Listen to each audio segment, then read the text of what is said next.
All right, Shalom Makiam. First and foremost, I would like to give all praises, honor, and glory unto Yahweh, by Hashem, Yahushai, by Hashem, Kakodash. All right, double honors to the elders and apostles of Great Millstone, who are the true elders and apostles of all Israel. All right, this is your brother Yahweh with another lesson. And basically today, man, just kind of going over the basics again of not being afraid, okay, to be admonished or chastised, okay, because we know that Yahweh admonishes and chastises those who he loves, man. All right, and to be corrected, all right, in this ministry, there's nothing wrong with that. You know, sometimes you might go off, sometimes you might say something that you think is right, but is actually wrong, and being corrected is Yahweh speaking through his men, all right, to put you back on the correct path. All right, so whenever you're corrected, take it cheerfully. All right, that's like, I always forget to do this. Do not disturb. All right, God. So we know that whom the Lord loveth, he chastises. All right, and we're gonna go ahead and get into all this, man, because we know that the righteous are gonna constantly go through that fire until Yahweh sends his son Yahushua back to redeem us, man. All right, to bring us that salvation.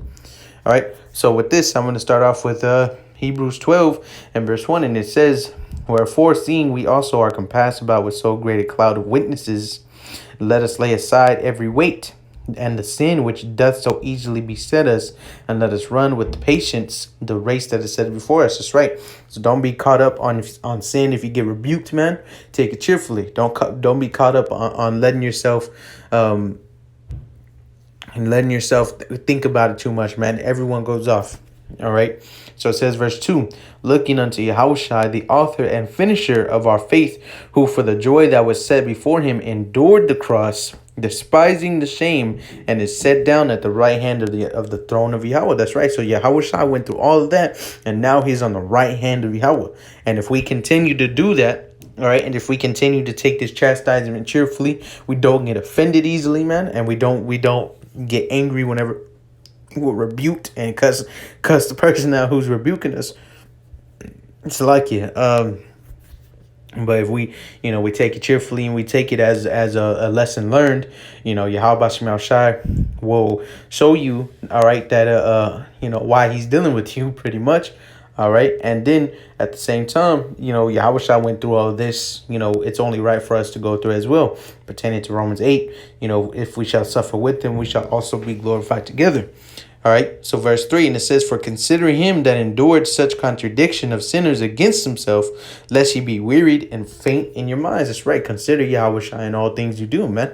If you're getting rebuked, if you going through it at work, at school, at home, with your woman, your car breaking down, stuff like that. If you're going through constant straits, know that Yahweh Shai is testing you and your spirit, man. All right. So it says, verse 4, "Ye have not resisted unto blood, striving against sin, and ye have forgotten the exhortation which speaketh unto you as unto children. My son, despise not thou the chastening of Yahweh, nor faint when thou art rebuked of him." That's right. Despise not thou the chastening of Yahweh, nor faint when thou art rebuked of him. Now let's go ahead and get that word. Let's go ahead and get that word faint. Chasteneth, man. All right. So it says here, it's like you chastise. All right, to inflict pain, to punish, to inflict a pain upon, to punish and recall to duty, to punish for the purpose of correcting or reclaiming. All right, to warn, advise, instruct, chastise, admonish, and punish. All right. So, and then another word I wanted to get real quick was that word rebuke. All right, to reprimand, reprove, chide, scold, to repel, beat back. All right, to strike. All right. So pretty much to push you back, man, to put you back on the right path. All right. That one was just for edification's sake. All right. So it says, verse 6, Hebrews 12 and 6, "For whom Yahweh loveth, he chasteneth, and scourgeth every son whom he receiveth." All right. So we know that the Lord scourges those whom he receives. All right, and chastises them, man. All right, if you can't deal with that, man, pray to Yahweh Shai that he puts that spirit of strength upon you to be able to deal with that. All right, so from there, I wanted to get this. This is going to be the book. I believe it's for 2 Timothy 2.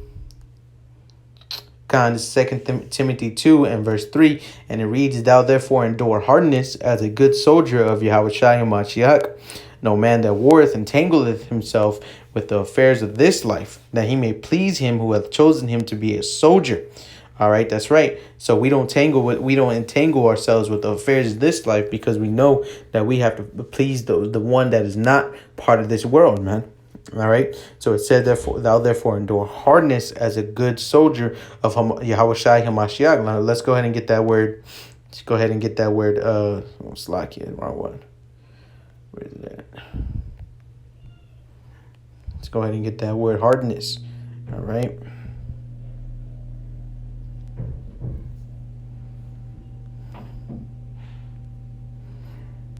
Having a hard time finding this for some reason.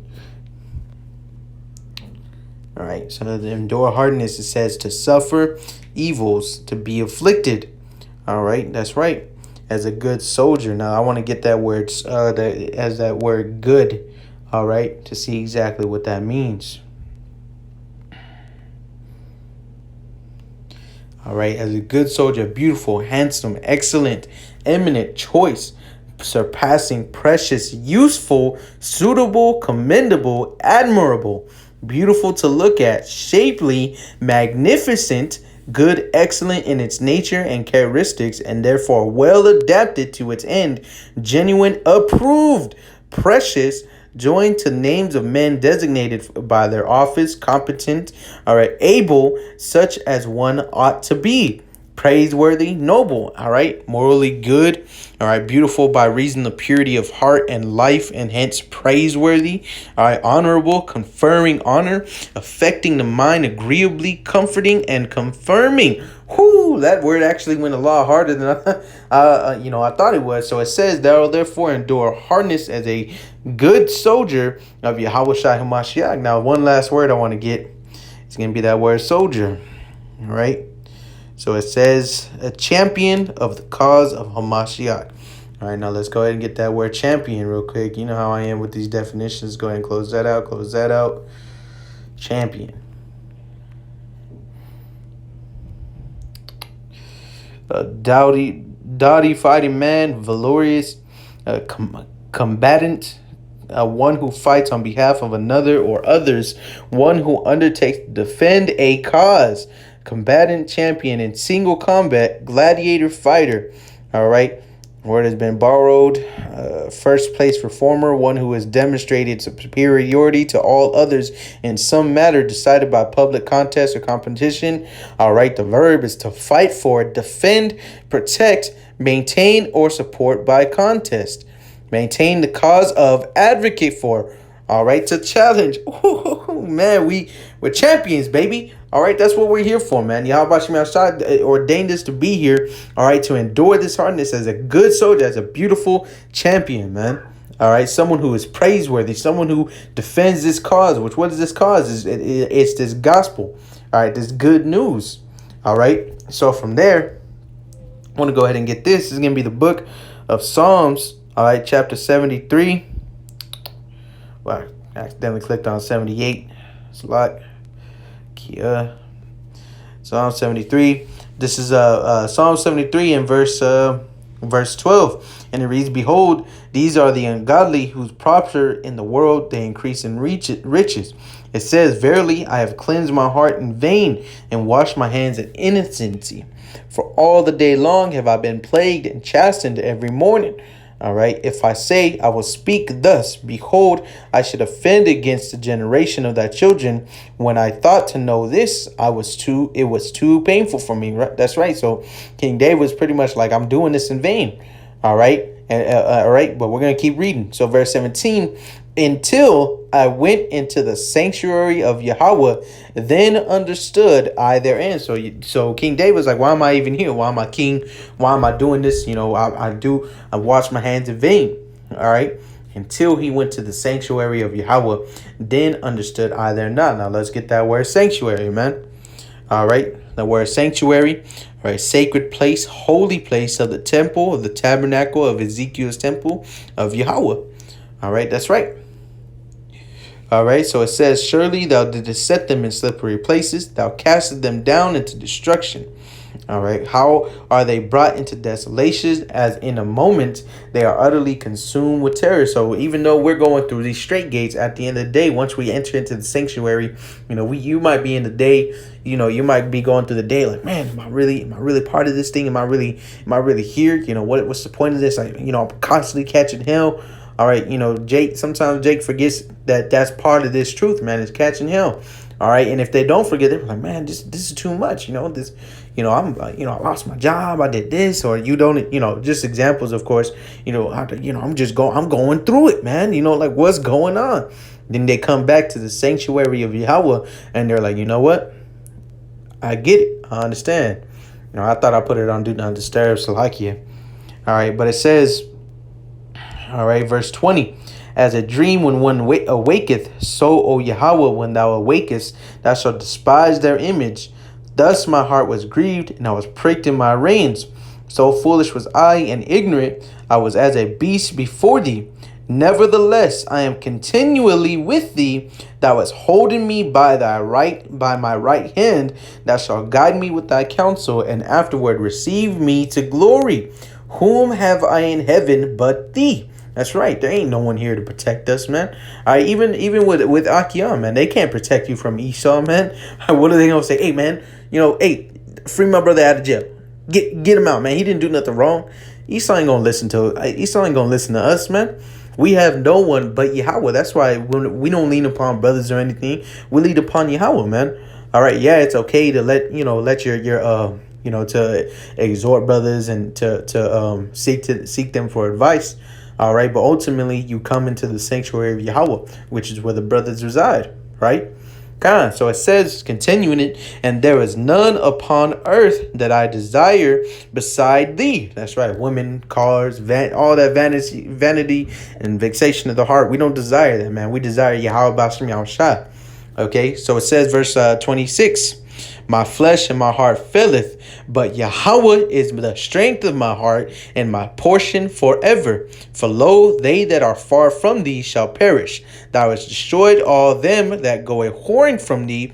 But it is good for me to draw near to Yahweh. I have put my trust in the Lord Yahweh, that I may declare all thy works. So even though King David is like, man, I'm going through it, and he comes back to Yahweh and he's like, I understand why I'm going through it. I understand why these heathens are winning right now. I understand that at the end of the day, we have the victory. All right. At the end of the day, we're gonna be pulled up into glory, man, with Yahweh and his son Yahweh Shai, man. Lord willing, we're part of that number. All right. And from there, man, I'm gonna go ahead and end it off on this, man. This is gonna be the book of Psalms. Psalms go hard, brothers. All right, I believe it was chapter 93, if I'm not mistaken. Or was it 92? Which one was it? Salakia, give me 1 second. Psalms.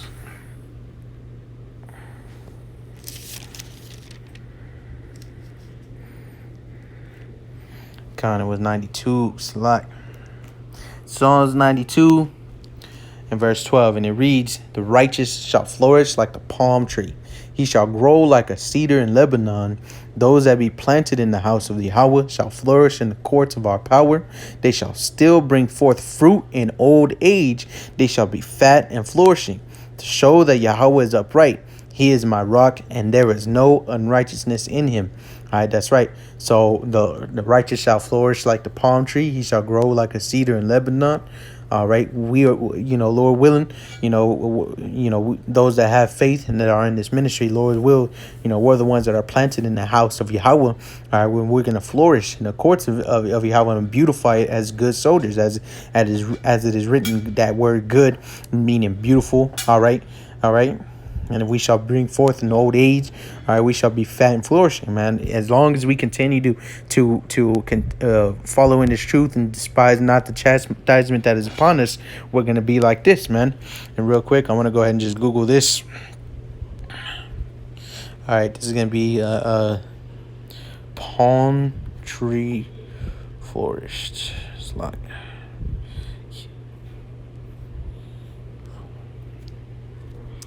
the images, man. Why the all right, Con, see that?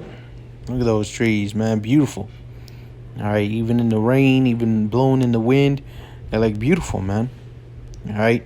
So with that being said, man, Lord willing, this lesson was edifying, uplifting unto your brothers and your sisters who reverently believe on this truth. And I pray that you continue to believe and have faith in Yahweh Shem Yahshai, even though we go through constant straits. All right. That's all for our salvation. All right, and once again, I want to give all praises, honor, and glory unto Yahawah, Bahashem, Yahushai, Bahashem, Rakakwadash, double honors to the elders and apostles of our Great Millstone, who are the true elders and apostles of all Israel. All right, until the next time I say, Shalom.